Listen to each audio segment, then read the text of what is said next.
We're going to turn our attention to how we use power.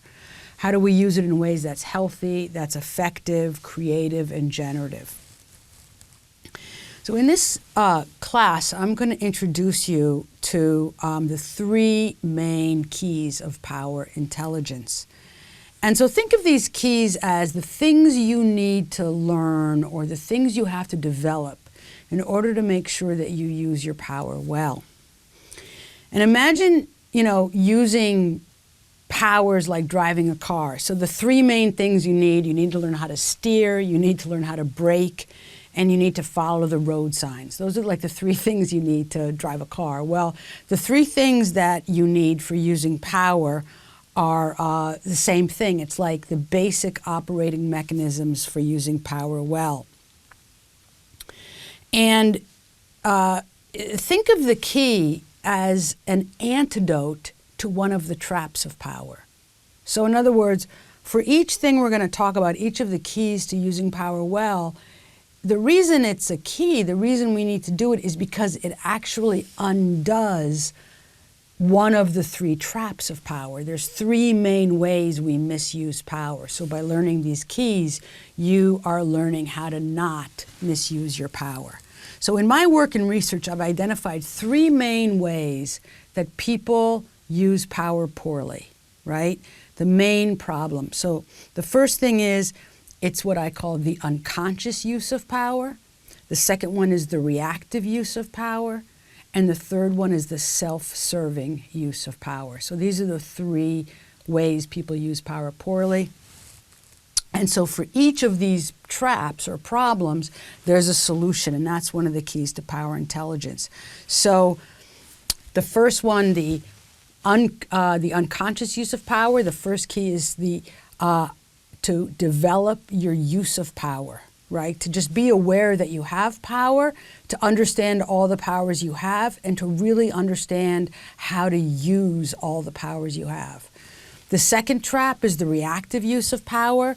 The key is to develop your sense of power, your feelings of power, your subjective feelings of power, right? Because your subjective feelings of power drives your behavior.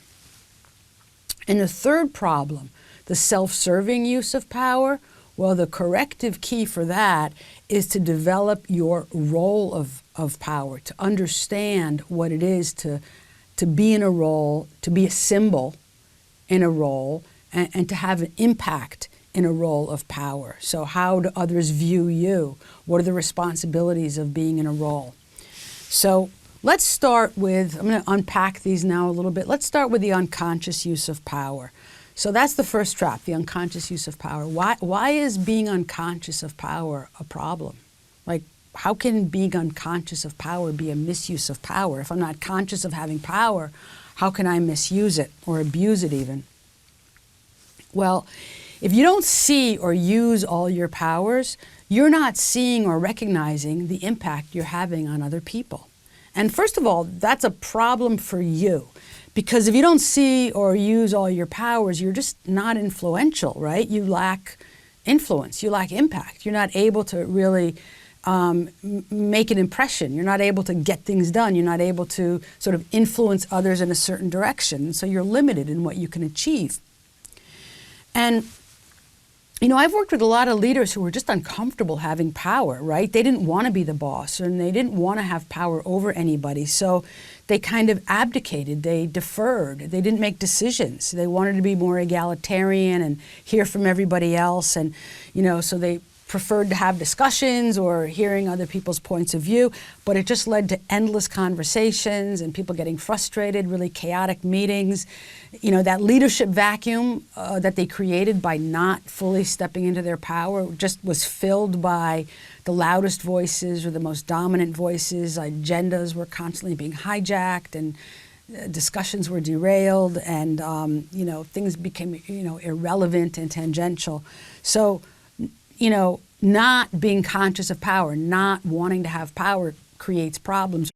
Sometimes if you're unconscious of power, what happens is that you're going to use the wrong kinds of power in a context, or use it for the wrong reasons, or you're going to try to use power in a given context, but it's the wrong kind of power. It's not going to work well. So let me give some examples of the unconscious use of power. So this is something that happens to us just about, all day long, every day at work, right? Let's say your team has a regular 8 a.m. Monday morning meeting at 8 a.m. every week, right? It's a check-in meeting. And the same people show up and they talk the most, and they take 75% of the airspace. They're not necessarily the boss. They don't have more seniority. They may not even have more expertise. They're dominating, and that's an unconscious use of power. They're just taking up more airspace. They just talk more than other people. They interrupt other people. And so that's an example of having power in a given context, but not using it in an appropriate way. Now, you could challenge me and you could say, but Julie, how come you're saying they are unconscious? I mean, they're using their power. Aren't they conscious of it? Well, they may know what they're doing. They may know they're talking, but they don't know its impact. And so the unconscious use of power means that you don't really realize the impact you're having on other people and how it changes and alters and what it means for the team, its functioning, and the culture, right? So for example, you're talking a lot. You don't realize to yourself, I'm jeopardizing the outcome of the meeting. By taking up more space and not letting other people talk and not letting them bring in their opinions, I'm literally jeopardizing decision making because other voices and other opinions aren't being heard. You don't think that to yourself. So that's why I call it unconscious, right? So they're taking up so much time that other agenda items don't get discussed. And they don't think, oh, I'm jeopardizing the meeting because I'm not letting us get to agenda item number 7, right? So that has a really corrosive effect on the team and on the outcomes. So that's the first trap of power, the unconscious use of power. And the first key is to develop your use of power, to know what are the powers I have, which ones am I using, and what's the impact of that use of power? Is it the right power to be used in this context, Am I using it in a way that includes or excludes people? Am I doing what I need to be doing with this power? So that's the first trap and the first key. So let's look at the second trap of power, the reactive use of power.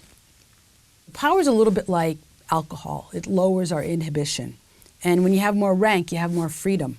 And we talked about this. We gave some examples. And so that difference, when you walk in the room and you're a stranger versus walking in the room and being, the boss or a popular person or have seniority, being a veteran, you're free, you're less inhibited. So rank allows you the freedom to act out, to react, to not inhibit yourself. And this is the reactive use of power, to use power in a reactive way, in a way that's driven by your momentary emotions. And that means things like you're frustrated, so you yell or you vent or you act out your frustrations, you roll your eyes, you criticize people. It means maybe you're anxious, so you micromanage, you over-control. But maybe it also means that you feel overwhelmed and you just check out, you abdicate, you throw your hands up and you let things go because it's just too hard, right? So we see this all the time. These are the reactive uses of power. So you're in a position of power and you can let your momentary feelings just dictate your behavior. So like, for example, someone on your team is being rude or dismissive or needs to be sort of confronted about their behavior. They're creating conflict on the team. And you say to yourself, I've had a long day, I've had a hard day, I'm tired, I don't want to deal. This person gets defensive, they're difficult to talk to. You know what? They're adults, they'll figure it out. I don't want to bother. That's a reactive use of power because you're just, you're letting your feelings of weakness, of overwhelm, of fear, hopelessness take over. Or someone says a racist or sexist or rude comment in a meeting and you freeze. You don't know what to say. You're afraid of saying the wrong thing. You're afraid if you do speak up, you'll offend somebody or maybe you'll be criticized. So you say nothing. You just let it go.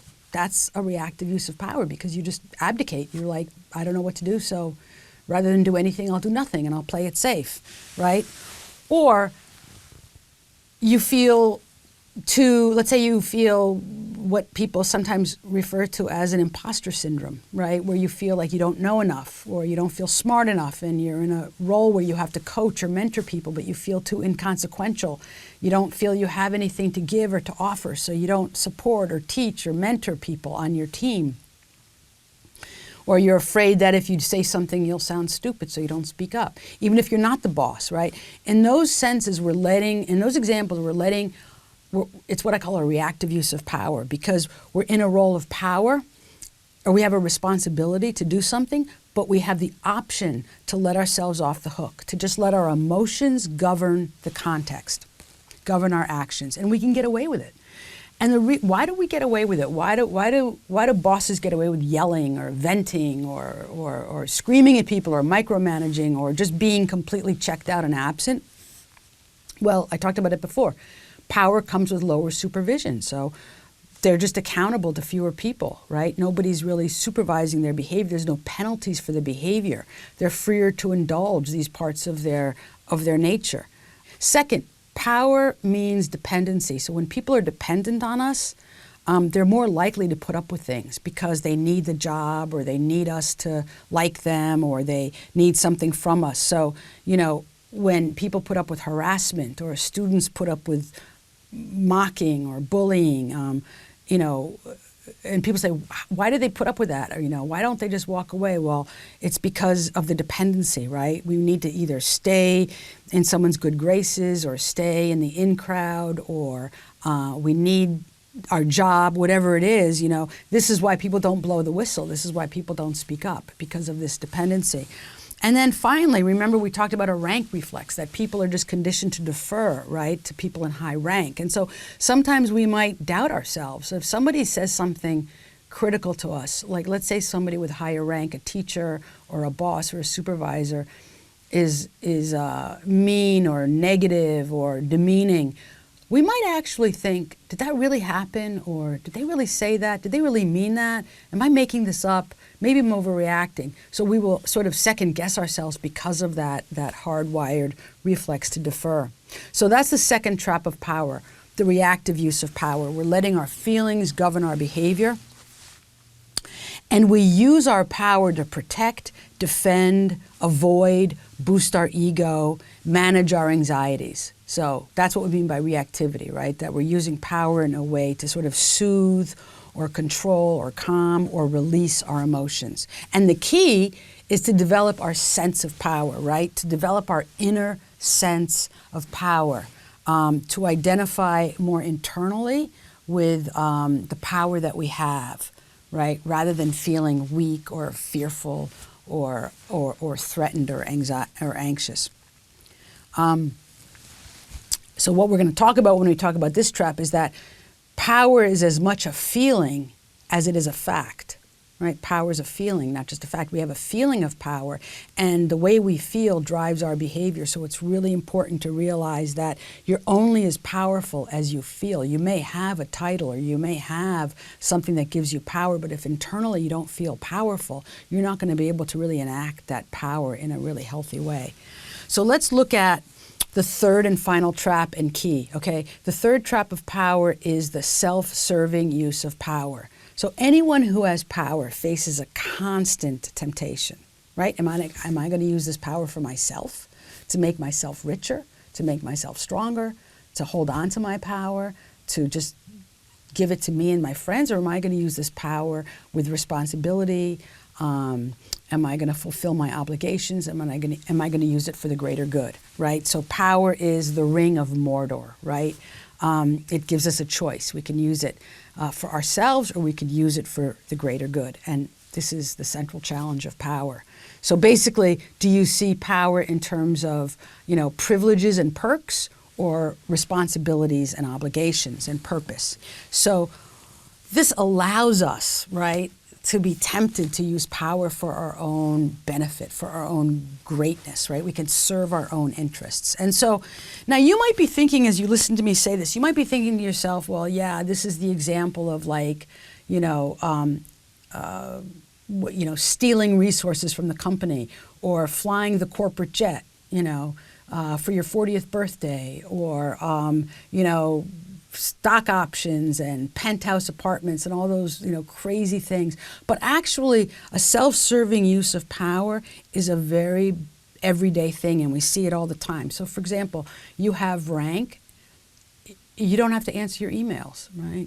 You know this, right? Somebody never answers their emails. They don't get back to you. They're late to their own meetings. They don't deliver on deliverables because they have seniority and they can get away with it and nobody holds them accountable, right? Teams in a company that compete, right? They're just fighting for the budget or fighting for a project or fighting for resources instead of thinking, oh, what's best for the company? They're just thinking, what's best for my department or what's best for my team? Assigning yourself the best project so you could be with your friends, not thinking to yourself, who should be on this project, who's got the most skill or experience. Those are self-serving uses of power. So whenever you think of yourself and not the whole, when you think of your team and not the organization, right? Whenever you think of, not what's good for the hive, but what's good for the bee, that's a self-serving use of power. And the key is to understand the role of power, to develop the role of power, to develop your role awareness. And so what that means is you have to understand, oh, I'm occupying a role. It's not just about me personally. It's about the role. It's about the position. It's about, I'm a symbol. I'm representing something bigger than me, right? And people are viewing me through this lens of power. And if I don't step in, if I don't faithfully execute those responsibilities and commitments, then I'm not doing right by the role. So these are the 3 keys of power that we're going to look at. Develop your use of power, develop your sense of power, and develop the role of power. And the last thing I want to say is that this is a developmental process, right? And why is it developmental? Because it requires self-awareness and it requires feedback. And reflection, right? You have to think about, what are my powers? How am I using them? What happens to me when I get triggered? What happens to me when my emotions run amok? What do I need in order to get back sort of in control, right? And not let them take over. What's the impact I'm having? What's the difference between my intentions and my impact, right? And so in order to do these 3 keys, in order to really become, to master these 3 keys, it's a developmental process. It requires a lot of work on ourselves, reflection, feedback.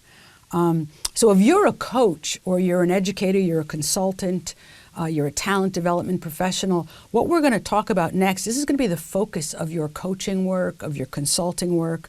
Whenever someone steps into a role of power, whether you're a leader, a teacher, a parent, a police officer, whenever you want to use power better, you have to understand and work on these 3 keys. So let's dive in and start working with the first key of power intelligence.